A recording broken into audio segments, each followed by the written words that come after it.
All right, welcome everyone. So thank you for joining us today for Inspired Entrepreneurs Week. This speaker series is brought to you by the MSU Denver College of Business, Department of Management, and the Center for Entrepreneurship. So my name is Becky Prater, and I am the host today.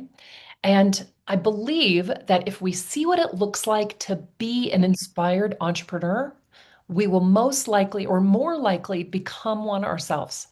So today our guest is my friend, Carolyn de Bono. She grew up in Brussels and Paris and then went to university in England. She now lives in Oxford. So Carolyn originally volunteered at an orphanage in Sri Lanka. For many years, she did this, teaching and running workshops for staff. During this time, she noticed that there were no provisions for young people when they left. So as people were kind of sent on their way, there was nothing to help them transition from being in this orphanage into being out in the real world. And that was a big problem. So I don't want to tell too much about it, but she started a company or a foundation or nonprofit called Brighter Path Foundation. So I would like to start by having you tell us about your business. How'd you get into the business? What inspired you to start? Like the whole journey, no matter how far back it goes. Okay, well, thank you, Becky. I mean, you've laid out the ground. I'll give it a little bit more detail. I was a high school teacher and that for 15 years. I taught French and Spanish in secondary schools in the UK, and I'm married and got four kids of my own. And I was finding the juggling of the full-time work and my kids really hard, and I wanted to be a hands-on mum, but it was just becoming harder. And I decided to take a break from teaching. And just the summer before I left, I was talking to a member of staff at my school who mentioned this school in Sri Lanka, or this orphanage. And anyway, long story short, but they were looking for somebody to run a holiday program to look after the kids because the kids didn't go to school during the summer. They like just had nothing to do because there was, they had nowhere to go or anything. And I had volunteered quite a lot when I was young, in various with disabled people on various camps and stuff. And I really wanted to do this and introduce my kids to volunteering. So I basically volunteered my whole family and said, "Can we come out?" And long story short, but basically they said yes. And so then for a number of years, right up actually until the pandemic, every single summer for 4 or 5 weeks, my husband is self-employed, so he was able to take the time off. And we went with our four kids and we lived and stayed in a room in the orphanage. Well, we had two little rooms. And I ran a workshop there. I ran holiday camp activities like arts and craft, all sorts of things. And my husband did sports and handiwork and gardening. And our kids just joined in with the kids in the orphanage. And so because we kept going back every summer, we really as a family knew all the children there really well. And one of the things that really struck me was after sort of a couple of years, when I really started to know them well, I'd kind of arrive and I'd say, "Oh, where's like Pradeep, say?" And the others would say to me, "Oh, he's gone now." And I'd think, "Okay, he's about 16, 17, is that right?" And then I'd sort of ask them, "What's he doing?" Or I'd ask the staff. And nobody really was ever able to kind of give me concrete answers. And I was always thinking, like, what happens? Where do the kids go and stuff? But culturally, it's so different. And I don't speak Sinhala, the native language, although a lot of people there speak English. So it kind of, I never really got to the bottom of it. And then in my third year, one day I was in the local town and I bumped into one of the kids who had been at the orphanage, but who had now left. And I was super excited and I was like, "Hi, what are you doing? This." And I basically realized that this boy was pretty much living on a shop floor, working in a store, and pretty much most of his salary was deducted for the fact that he was sleeping on the floor in the shop. And it was a kind of day-to-day existence, um, with absolutely sort of no opportunity for growth, for development, let alone career, let alone home comfort, anything like that. It was very much survival. And basically starting with him, and it was a very spontaneous thing I did, which, I look back and I sometimes think maybe it was a bit crazy, but I met up, I said, meet me again tomorrow, and I met up with him the next day, and I basically found him a room somewhere.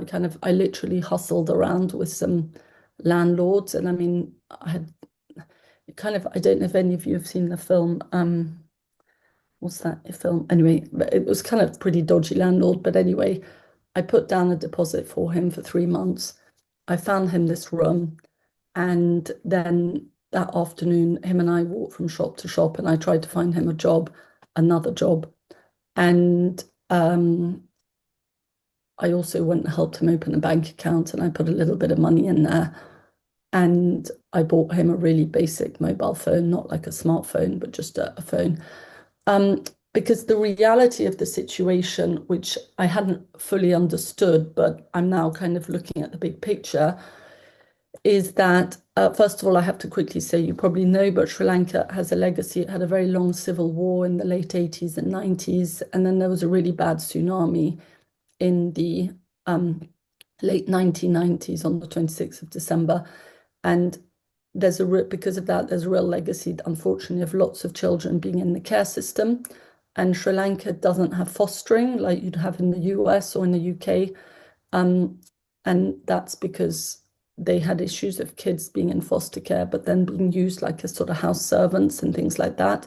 So it was, in fact, for their protection that they are kept in homes, children's homes. They're called orphanages, children's homes. They're not all actual orphans. Some are just in the care system. And so they're called children's homes or homes, but there are lots and lots of them. And, Colombo, which is the capital of Sri Lanka, has and it's a small city compared to most US cities, has, over 100. And there are many, many throughout the island. So what I was realizing is that there were so many kids in the care system. And then at about 16, 17, 18, they would basically be given sometimes as little as a couple of days or maybe one day or a week's notice that it was time for them to transition out and to leave. And in most cases, not all the time, a few homes made effort, but in most, I'd say at least 90% of cases, they were waved goodbye with their sort of sliders or flip-flops and a little backpack, shorts and t-shirt, and that was all their worldly belongings. And they, I mean, mobile phones are just so crucial nowadays, even a basic phone, no bank accounts, lots of them very naive because they've been institutionalized. So an 18-year-old would actually have the maturity of maybe a 12 or 13-year-old in the US, very little idea of how public transport works, um, let alone banking, opening bank accounts, no idea how to navigate the internet, because that wouldn't necessarily have at all, Sri Lanka is still a developing country, not all schools would have access to that, let alone some of the dangers of the internet or some of the traps. No idea about any kind of rights they had, but also just literally no idea of where to go. And so what happens is that unfortunately you get these vicious circles where they kind of live this day-to-day existence on the streets.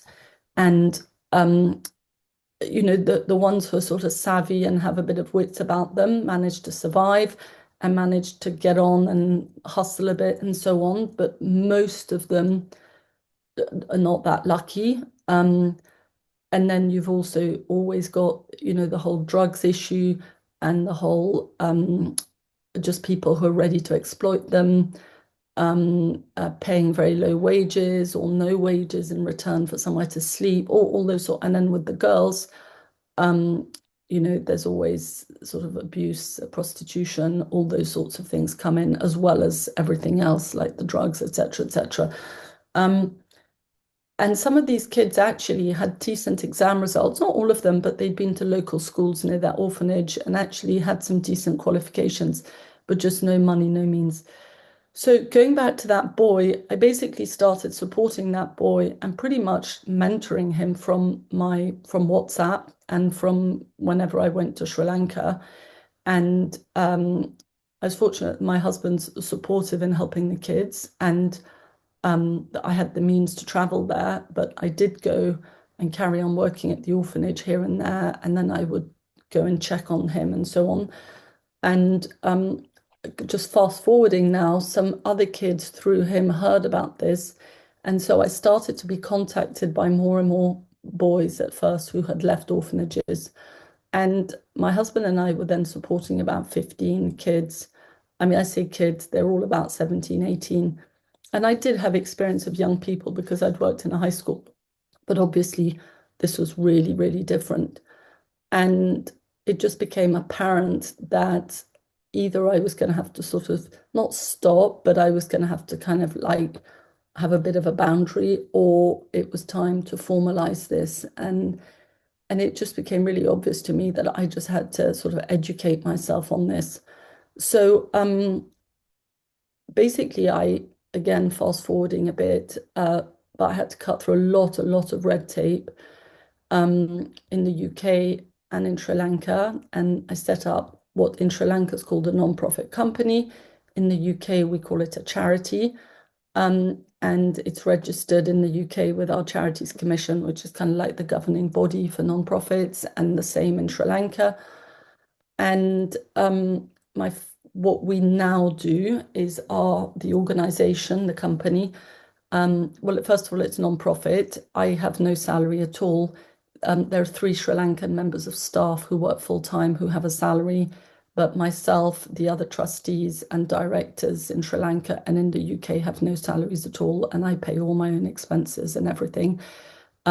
Because I just say now, but I feel very passionate that for donors, transparency and accountability of where their money goes is really, really, really important.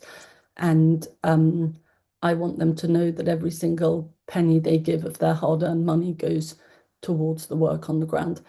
So, but anyway, I we have now these little transition homes in Colombo, in the capital, which are houses where care leavers, so that's the technical name for people who leave, young people who leave the care system, care leavers can live rent free. So when they leave a children's home, they can join us if they want. It's entirely their choice whether to enter the program or not. They're adults and they can live rent free in our homes. And there's about 5 or 6 or 7 per house, and it's boys' houses or girls' houses. And we pay for them to have vocational training in whatever they want. Or in some cases, we pay for them to finish their education because some haven't finished schooling. Or in a few very exceptional cases, we pay for them to go through university. We pay their board, obviously the accommodation, they get money for their food. And we basically we pay absolutely everything for them. We look after them and they follow a life skills program, which is around things like IT, English classes, and also we have speakers around things like health, or I don't know, for example, healthy eating, safety on the internet, managing your finance, all sorts of stuff. And they stay with us for a period of, I mean, it's really up to them when they feel ready, but the majority will be about 18 months or maybe 2 years. It'll be a year of doing a vocational training. And we support them through that. The mentoring is a really, really big part of it. And then we help them find their first job. We've got lots and lots of contacts of, let's say, sympathetic employers who are really understanding about some of these kids, because a lot of them, the reason they went into the care system is because they either suffered abuse or had trauma in early life and so on. But anyway, really sympathetic employers who support them. And then when they've had a chance to save a bit of money in the bank, we help them find that independent accommodation. And then one day when they feel ready, I mean, we have whole policies around this, and I'm kind of simplifying it. They transition out into their own accommodation, and they're always welcome to come back and get any kind of advice. We'll get a phone call saying, "Oh, my boss today told me I couldn't. Is that right or not?" And at the heart of what I guess I was trying to do was I was thinking, I have a 21-year-old who still calls me and asks me how the washing machine works. And I was thinking, if my 21-year-old is still trying to figure out stuff like that, how does a 17-year-old try and figure out their entire life on their own? And it's basically, I passionately believe that, having support networks, whether it's family or close friends or a community that can see us, especially at that quite vulnerable age, is really, really essential. And I was kind of that's really what I'm trying to create. And, my mission was always, well, I always had in the back of my mind, how would I want someone else to look after my kids? And so that's very much what I've tried to do. Um, and then very quickly, I'm just going to add an add-on. About 2, 3 years after we got going, I started to see more and more that basically, one of the things is that ideally we don't want children to go into the care system. Ideally, kids stay with their families. So we introduced something called the Family Strengthening Program, which is, again, that's a technical term, but which is really about supporting families that are super, super vulnerable so that kids hopefully never end up in the care system. And in Sri Lanka, that looks a lot like supporting them actually just with food, because some parents give up their children to orphanages because they don't want to see them starve. So they'd rather just give them to the orphanages, but also with some other medical things and so on. So, Becky, wouldn't it be a good time just to show a few pictures, just to kind of make it come to life a bit? Oh, yes, please. Okay, I hope if there's anything that doesn't make sense, please say I'm not very good at all this, but I'm going to try it. Here we go. Hey, and while you're doing that, I Yeah. want, okay, so one of our students said, as someone who was adopted from Vietnam, this is a beautiful story and a very real problem. Oh, that's cute. So sweet. Okay, so it's called Brighter Path. It's funny, I didn't know the foundations normally are people who have loads and loads of like family money and it's been going for generations. I don't, but the lady who helped me with the website said it would sound much better and I went with it. So it's really just, and I'm just saying because sometimes these things like they sound super complex or whatever, but basically I guess it was a bit of marketing having the foundation. And there's a website at the bottom in case anyone's interested. So this is for, so let me explain. These are all the photos are real of the home and they're real care leavers who all agreed to be in it. Some of the photos are a bit staged because we had them done for the website. So I'm just like, because I know this is about entrepreneurship, so that also is important to realize.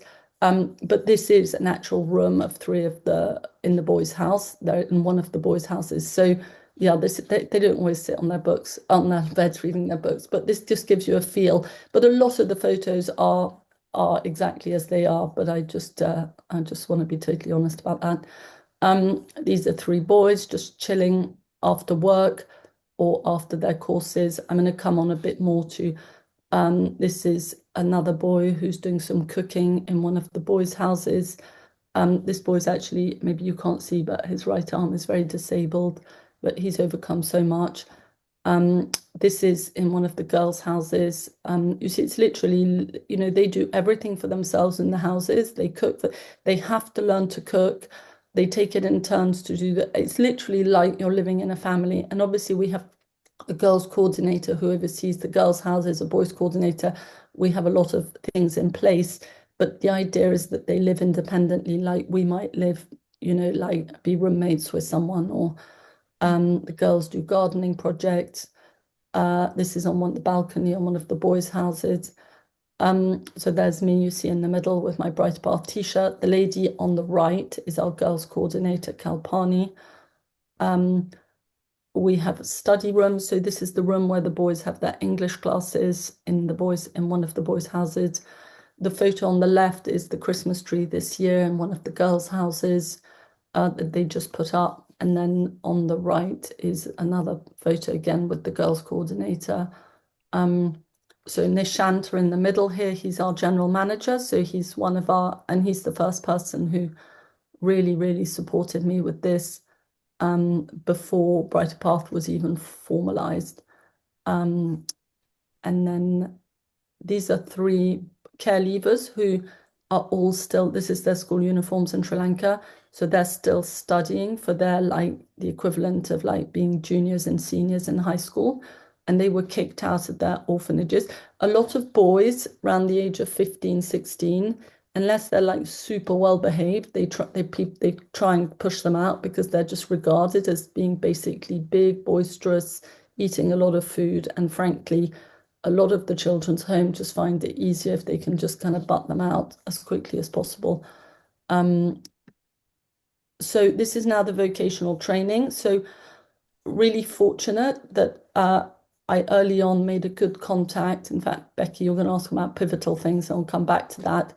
But with this shop to do with cakes and basically a cake shop.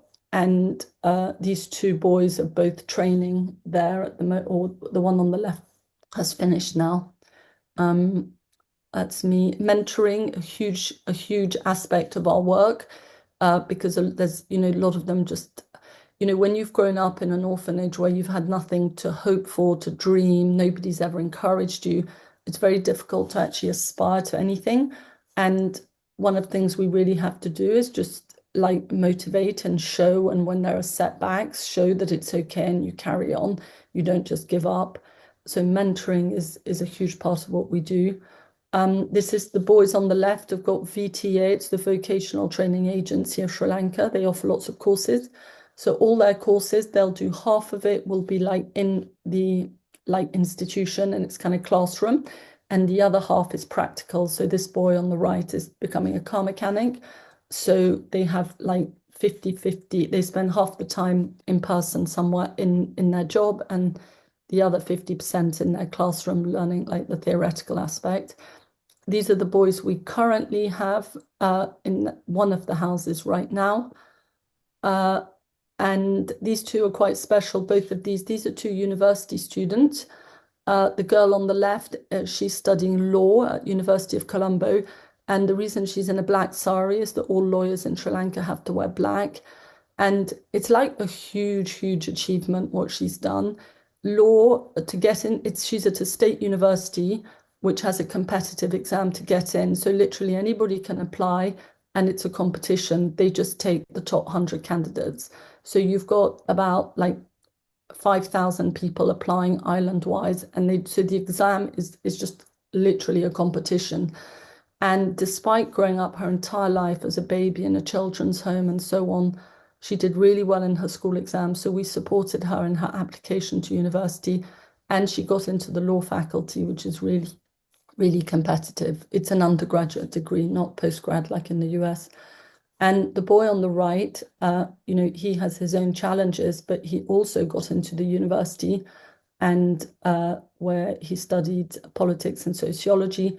He's actually, and we, in one of our boys' homes, um, we made some special adaptations to the house. We were really lucky that in that building, we happened to have a room that could be a bedroom downstairs, was most of them. Anyway, it wasn't possible in the other home.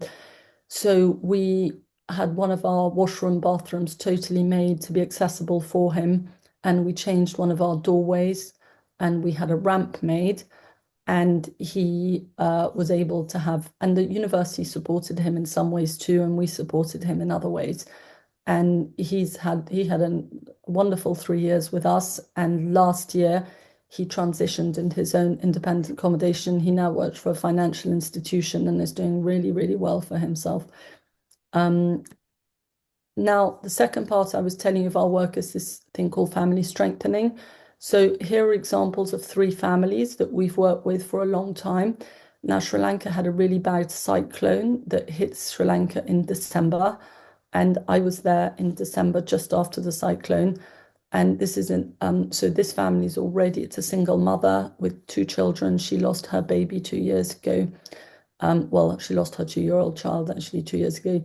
Um, Already a very, very, very poor family. Uh, I mean, really living in abject poverty. And then after the cyclone, this was the best that they could kind of um, manage. This is already a few weeks afterwards. So families like this, we work with closely so that the children can stay with their mum, so that social services don't take the children or the mother give them up, because that would be two more children in the care system. And, basically their mother loves them and wants to try and do the best for them. So we support them in different ways. So on the left, that was at our visit in December. The photo on the right is a grandmother who is looking after two grandchildren on her own, has no income. And again, much better for the children to grow up with their grandmother than to be in the care system. So we support them in a series of ways. And then this is a final one, another grandmother with three grandchildren. And this was again after the cyclone. And they had the picture on the right. They'd done an amazing job of cleaning up. But as you can see, all their worldly possessions at that little cooking stove on the floor, that is literally, they were sleeping on the damp floor on the mud, just nothing else. But huge pride in being clean. There was a washing line on the right where they hang their things. So I mean, we support them all the time, but we supported them particularly to um, buy the children some new school things, to get some towels, some like mats, all these mattresses, pillows, some cooking and things, and also some food, and in other ways so that the family can stay together. So I'll stop sharing. So Wow. the family strengthening is really just a small part of what we do because we don't really have the resources to do more. But I believe it's still like very important because it's a reminder to everybody at Brighter Path that all the children in the care leavers, they've all come from families like this. This is where they started. Um, so yeah, that's it really. Wow, that is incredible. Hey, okay, so here's a question. When you took your kids down there for the first time to volunteer, how old were they? Um, my youngest was it's a boy. So I've got three boys and a girl. The girl's the second. He was 6, Okay. and then 8, and my daughter was, I don't know, I think 10, and my eldest 11, something like that. Maybe it was a bit younger, yeah. Now, do they all participate still in the foundation? Um, Not in the sense that they're not, they're like at university or working or doing their own things now, but yes and no. So my youngest, Gus, he left high school last summer, and actually in the trip I did in December, he's having some time out, just deciding what to do, and he asked me if he could come. And because there'd just been the cyclone, I was really grateful because he's a strong boy, 18-year-old boy who could do a lot of carrying and helping and so on. But yeah, I mean, my kids really support, I write like a newsletter 2, 3 times a year with donors, and um, I'm not as techy as some of them. There's all sorts of like bits that, they'll always support, like, I don't know, proofread my stuff or help me with things, and so does my husband. Um, but the youngest two, I'd say, are the most interested. My oldest two, I think for my eldest son, it was quite hard, to be honest. He had a real sense of imposter syndrome of why was he there, and um, he really questioned like whether we were allowed to go in and help and do that, and it wasn't really our business to. I don't know. He felt very self-conscious by the level of attention he received from some of the children there. Mm. He's quite shy, and he found, because he's blonde and he just looked very different. But he's also very kind, and he did a lot of sport with them, and he did lots. And I think going back year after year after year, he's connected with lots of them on social media, or they'll send each other messages sometimes, things like that. Oh, that's Um, cool. Wow. Okay. So do you ever get funding through grants? you know what? So probably we get in the UK, yes and no in a way, but yes, there are a few, let's say, like foundations that kind of give us some, not many, but there's two. This is where I know there's lots of stuff I should be doing that I don't do. And I'm sure that if I spent hours on the internet trying to find and applying and so on, but I I'm really good at grassroots. I'm really good with the people and on the ground. I'm really not great at, um, Becky, I'm doing this today for you as a favor, but this is not like what I normally do. And I don't do like gala dinners or anything like that for fundraising, or I don't write millions of letters. It's really word of mouth how I get my money. Mhm. Uh, so I probably, the answer is I should do more of that kind of stuff. Um, but I try to empower my team in Sri Lanka, who are all Sri Lankans themselves, and they work with some donors there. And so yeah, I Well, I there's don't only so much you can do. That's the truth. yeah And if that isn't your thing, it's best to focus on what you do best, I would imagine. yeah. Um yeah, no, totally. Okay. All right. So it seems like the whole thing is a huge challenge, but what would you say the biggest challenges are? I remember you telling me about how you'd had all kinds of sicknesses as a result of Well, I being there. think, yeah, I mean that, I just like got over myself there. I was thinking there's loads of people who like do all sorts of jobs around the world who, get tummy upsets or whatever. So I just had to kind of get over myself for that. I think the biggest challenge for me was um, I didn't know much about the non-profit sector. I didn't know much about the whole issue around care leavers and children in care. And I really made a big effort to educate myself and to kind of read up about it, go online, look at what was going on in the UK, find out what was going on in Sri Lanka. So that was one big thing. The second big one was all the red tape, opening a company, an organization in another country, another continent, culturally really, really different. And I had to be super sensitive about all the cultural differences and really respectful of that. And also, not kind of just go in and think I could, it's quite humbling to just remember that they actually have a country and a system, and it's not for me to just come in and just somehow try and fix it or whatever.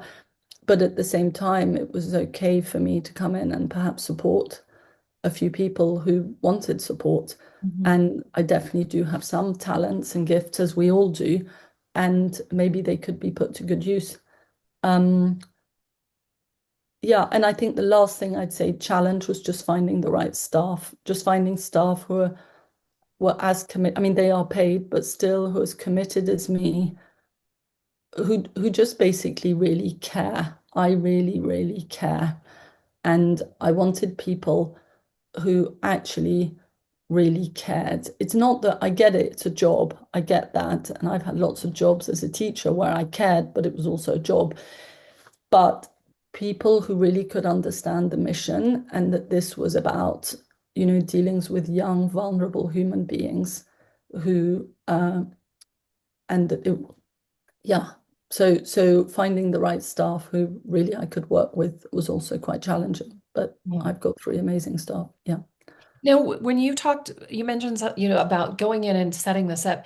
Do you speak the language pretty well, or did you have to find somebody that No, could help you navigate? no. So I've picked up a bit, but actually Sri Lanka, it was unfortunately for them a British colony for a long time, and so there is still, they speak quite good English, like India, they speak pretty good English. So yeah, Okay, so tell us about some times you pivoted. Yeah. I think um I think it's when I realized that as I was trying to kind of educate myself and really properly get my foot in the door, it was that I was going to have to one, like maybe ask for help or put myself out there. I didn't really know what I was looking for, but I kind of knew that if I just operated at the level of the orphanage and the kids there, I was never going to be able to. And I really had to put myself out of my comfort zone to kind of talk to some people and ask, and I'd even say network to just like, and I'm so glad I did, because there was one old university friend of mine who mentioned he had a great friend in Sri Lanka. So at my next visit, he set us up to meet. And then this guy, he was headmaster of a school. His wife, just walked in on my conversation with him. She just walked into the room and was friendly. And she then said, "Oh, my best friend is a lawyer for child protection, etc., etc."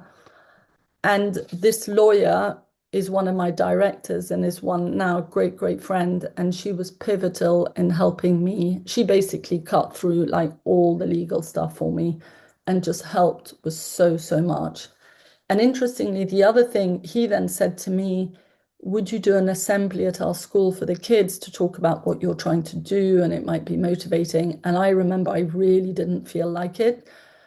But I did it because they'd been very helpful to me and I thought it was the right thing for awareness. And then one of the teachers who was listening came to me at the end, and her husband owned this big cake company in Sri Lanka, island-wise. And she said, we'd love to employ some of your young people. And she gave me the contacts and stuff. And we still, I mean, the care leavers choose what they do vocationally. So they don't all want to be bakers. Some of them want to do other things. But all the ones who do, we have a really good company where they're really well looked after and stuff. And that partnership's been going on for like 8, 9 years now. And if I hadn't bothered doing that talk, if I hadn't like slightly stepped out of my comfort zone, that wouldn't have happened. Yeah. Oh, oh my gosh, that is so amazing. Now, what year did you start this?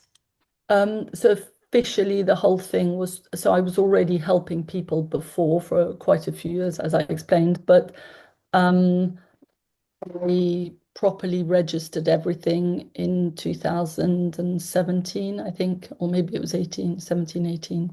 Oh. Yeah. Okay, and one of the students asked, when did you transition from the just doing some work to actually having staff? Oh, right. That's a good, yeah, interesting. So when I first, so the volunteering at the orphanage, first of all, I'll say I then stopped that because one of the things I realized was actually, the orphanage was kind of fine. They were fine. Whereas what I was now doing, there was just a huge gap. There was like nobody was doing this. Like, so I kind of couldn't be in two places at once. So I thought, I'm gonna, focus on this. And I had like two different people at different stages who supported me in various ways, um, and who I paid, but kind of in a casual way, let's say. And then Sri Lanka had this terrorist attack in 2000 and late 2000. It's called the Easter bombing. I think it was 2019. It was the year before the pandemic. And there were three huge terrorist attacks on Easter Sunday. And the whole economy crashed because Sri Lanka is a really big tourist destination. And also, then there was, and basically, there was some travel restrictions. And at that point, I asked one of the people who'd been helping me like ad hoc, I mean, this was online, to do jobs for me. So then I was paying them more. And so basically, and then there was the pandemic. And by the time of the pandemic, because again, I couldn't travel as much to Sri Lanka, I had to have, and my hand was a bit forced in some stuff during because of the pandemic, but it was a really good because I was a bit precious about the whole thing at not the beginning, but I was kind of like, oh, I've got to have full control. I've got to know everything. And it forced me to slightly let go and just surrender a bit to the process. And actually, that was really good because it also empowered the staff. And also, I realized that I didn't have to keep flying to Sri Lanka every 5 minutes. Oh my Uh, gosh, that is so interesting that it was because of COVID that shifted sort of your sense of control and giving it kind of back to the Sri Lankan community mm, that was yeah, yeah, big. Oh, exactly. that is just fantastic. Wow. And okay, that is amazing. Um, okay, so what about what do you see as next for this? Like where do you see it going? Um, so I think there's always in the background, I want to open more transition homes. These are like literally it's free housing for young people who can't afford housing and who have come out of the care system. And so that they get that stepping stone. I mean, frankly, there are loads of kids who haven't been in transit in the care system who would love to be given that. And, I don't know, but prices in the UK for rentals are so, so expensive. So I think just opening more homes there. We're trying to open a new girls' home this year. Hopefully that'll happen, and to have more homes outside of Colombo, the capital. So that's definitely one thing. And then on a totally different sort of like sort of aspect, another small thing but really important. We do have a few donors from the US, and I'd like to get more. And there's, in the UK, we have a thing where it's like tax deductible if you give to a charity. And I think in the US, you have something similar. And basically, I have to figure out the red tape to get us registered. There are ways you can do it where even in English, I don't know, there's a whole complicated thing that I've kind of vaguely looked at, and it looks so daunting that I kind of closed my laptop straight away. But at some stage this year, I would like to do that so that American donors can also uh, like my parents, you see, for a long life stories, but my parents are US citizens and they live in the US. So they've got loads of friends that there's people who would give, but they always ask, oh, is it tax deductible? So that's on my to-do list. But in terms of, long term for the organization, I've always really, really believed with this in quality over quantity. And at the beginning, all I used to think was, even if it's just one house that we have with 8, 6, 10 care leavers in it, that's great. And so I'm not trying to like have 100 houses around. I really want to have that real quality and to really transform those lives. Because what we are seeing, we can now track because we've been going long enough with young people who left us and have moved on. We've really, in some cases, totally broken that cycle from parents living on the streets, kids going into care, and so on, and patterns within families and stuff.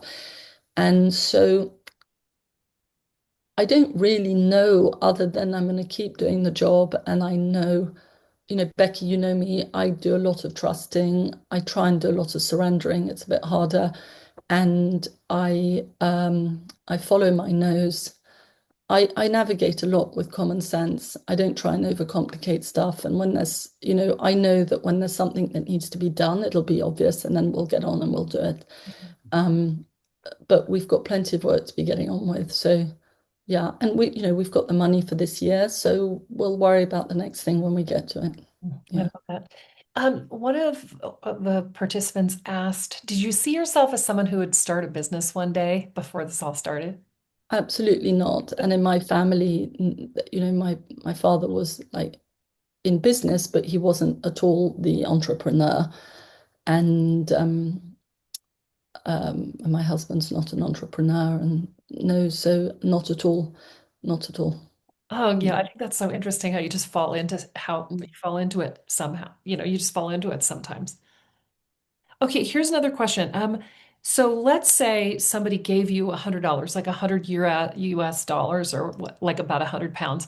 What does that, how does that translate into value in Sri Lanka? Like, what does that give your business? Okay, you know what? I've just got my phone out to use the calculator because I'm going to times it by the exchange rate so I can kind of see. So that basically £100 would allow one care leaver, food, everything, transport, the whole thing, their courses, course materials, everything for probably 3 months. Okay. I mean, like, and they have uniforms, materials. In Sri Lanka has quite high inflation, and food prices aren't actually as cheap as one would like because of various economic issues they have. Now, Yeah. is there an opportunity for somebody to sponsor a particular person, or is it best just is it more You like know what? We've never done that only because um, I think there's a sense of tr with the care leavers. One of the big things we try to do is they very much express this. They want to go out in the world and, in a way, not forget that they grew up in care, but just not it be a badge that's like, it's my identity. I grew up in care. And one of the things we try and do, and that's why they live independently and all the rest, is really show them that they are no different. they are as loved, they are as important members of society, they are as they are no different from everybody else. And so we've sort of tried to not be in a place where it's like, oh, this is the person that's kind of giving you the handouts type of thing, and instead empower them just to move forward and so on. So we try and come away from the label uh, of, I mean, they know that we're, let's say, a charitable organization, but I do try to not ram it down their throats the whole time and to give them that sense that they can go out there and not have this, in this round then next. To give you an idea, in Sri Lanka, on your ID card, which is compulsory, it says if you grew up in the care system. So your whole life, if you grew up in the care system, it's written on your ID card. And there've been sort of recently some sort of legal kind of campaigns to try and uh, stop that because, anytime you go for a job, anytime you do anything, it's like, oh, wow, you're a care leave. Oh, right. Okay. So yeah, I just saw somebody pop up. Do you think it has an effect on getting a job? Absolutely, because like everywhere, there are some super narrow-minded people who are like, oh, I don't want to touch them. That's going to be complicated. That's going to come with baggage, or, you know, and also without, I'm really cautious here. I don't want to go into a huge spiritual blah blah thing because it's not about, I don't want to make anybody right or wrong. Sri Lanka is primarily Buddhist, and the it's Theravada Buddhism, and it's a very traditional form of Buddhism, and they believe very passionately in karma. And some people there um, still have a belief that if perhaps you ended up in an orphanage, it's because your karma, you did something wrong in a past life, and that's why you were, including if you're disabled. And there's so many children, disabled home for children, because, sorry, homes for disabled children, because many parents find it shameful. First of all, not that they should be aborted, but I'm just saying abortions are illegal. And having a disabled child for some people is regarded as very shameful because it means your kid had a bad karma and that's why they came disabled in this life. And so many parents give up their kids and abandon them when they're disabled. So there are way, way more disabled children than we might see, for example, in the UK or US, because first of all, it's just a fact that in the UK and US, a lot of parents, if they're told their child is severely disabled, they might have an abortion, whereas there they don't, and then they get given up. So there are all these sort of layers and stuff. And I think, but anyway, so what I'm trying to say is there's a big stigma around growing up in a children's home. And that's why uh, we really go out of our way to try and just stop that whole thing of you're at the mercy of other people, just like trying to make them independent and so on. I Yeah. love that. Wow. Oh my gosh. Hey, so what advice do you have for new entrepreneurs looking to start a business? I mean, particularly nonprofits. That is a very I think, interesting. sorry, yeah. Yeah, well, I was going to say, just in terms of general advice, I know the one thing I'd say is just do something you love because you're going to spend hours doing it, like hours. And um, everybody hits walls. Everybody hits. The number of times I was just like walking the dog with my husband and I was saying, I'm going to give up. This is just pointless. It's just not going to work. And it's just too hard and too hard. And why am I doing this and stuff? And and it sometimes feels impossible, but if you're doing something you love, then ultimately you always come back to the, oh, okay, I'll try it. I'll keep going. I'll keep going. And you kind of push through it much more, I think, easily. For nonprofits, I think volunteering is a really, really good way of seeing, you know, I didn't look to start an organization, as you said. I kind of I saw the gap and then I sort of started helping from there. But I think if I hadn't volunteered, I wouldn't have seen the gap. And, one thing I've always said to my kids is, I'm supporting care leavers. I said, whether it's like the environment, whether it's civil rights, whether it's women's rights, whether it's, I mean, there are so many charitable causes, there are so many animals, there's everything, so many things you can do. It doesn't matter. It was always just do something, find the thing that, gets you kind of passionate. So I think for a nonprofit, definitely pick an area that you don't mind going really deep into and that you don't mind really spending time and perhaps volunteering. Uh, but I would say, sorry, I'm just going to do a plug for care leavers here. And, I was fortunate. I didn't grow up in the care system. I grew up with loving parents, but care leavers in the UK and in the US and all over the world have a really hard time. And there are lots of organizations where one can volunteer to mentor care leavers who come out and give them. And there's so many care leavers. I mean, in the UK, US, they get a bit more government help, but they still have a really, really hard time.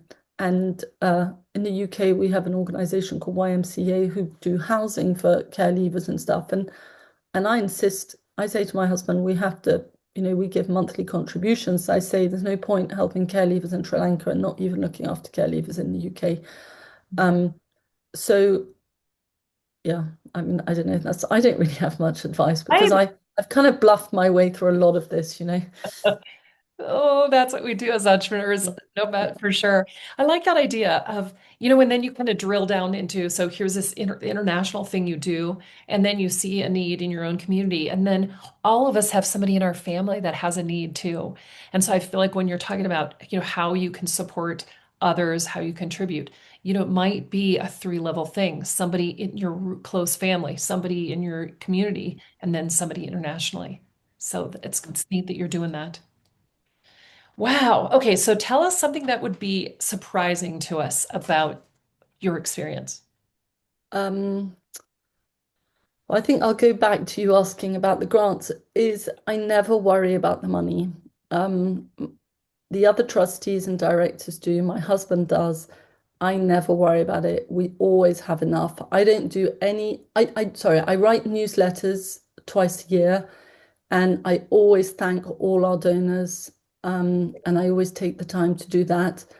Um, and when I do the newsletters, I include lots of photographs and I really make it detailed. But I don't do any like fundraising events. I don't do any gala sales, nothing. The money comes in. I try and have integrity about the whole thing and be honest and not make it about me, but make it about what the work is. And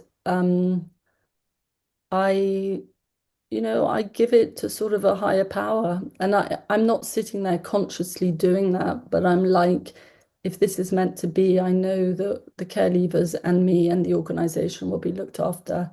Um, and sometimes, there isn't enough money in the bank to do one thing, and then okay, we don't do it. And then other times lots of money comes in and we can really get some stuff underway. We now have an annual sort of turnover of about in UK pounds, about sort of £80,000, which is probably about $100,000 a year. And it's not as much as some organizations, but when you kind of plot it, we are growing every year quite a lot. Um, so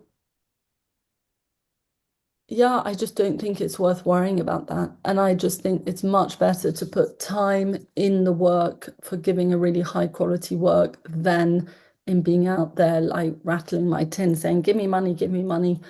Um, I think basically the work speaks for itself. People, if it's good work, if it's good stuff, people will give money and they'll see that it's going to where they want it to go. So yeah, so I don't really worry about money. I like that I think that's a really important thing because, you're kind of the one energetically directing that business. And if you see it as a place of you're abundant, the situation's abundant, Yeah, exactly. That's exactly it. like Exactly it. important or good that somebody else might worry about that and you not. Because you're coming from a place of abundance and having what you need versus, oh my God, how am I going to do this? It's a huge Yeah. energetic difference. Wow, that is so great. So how many people would you say you've served so far? Well, it's funny. That's probably the question I get asked the most, Yeah. which is kind of weird. But I would also say, and my answer is always, how do you measure that? There are some kids that we only stay with us for maybe a month, but we transform their opportunities overnight. They go from black to white or whatever. And there are others who are with us for 2 years and, who leave and they're much better place, but they're still struggling in some ways. Also, one of the other things I didn't say is that we make grants so there are some older care leavers who are, say, for example, in their 30s, married or whatever, and who are not in our program, but they can still apply for grants for us for certain things. So they might need a new mobile phone. Like the other day, we had a care leaver lady. She's married to another care leaver, and they had their first baby, and they just couldn't afford any. So we basically paid for some baby furniture for a crib and for a whole starter pack of baby things, and we gave a grant for that. Um, so including people like them, it would be hundreds and hundreds. Um, Care leavers who have literally lived in our homes and who we've perhaps taken care of for a couple of years. That would be probably about 50. Okay. Yeah. Wow. Oh my gosh. That is so just beautiful. So thank you very much for sharing that story. Oh my goodness.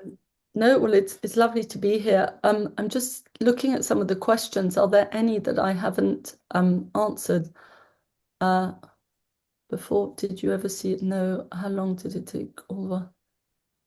Oh, yeah. Okay, no, I've done them all. Good. Uh, So I'm going to stop the recording.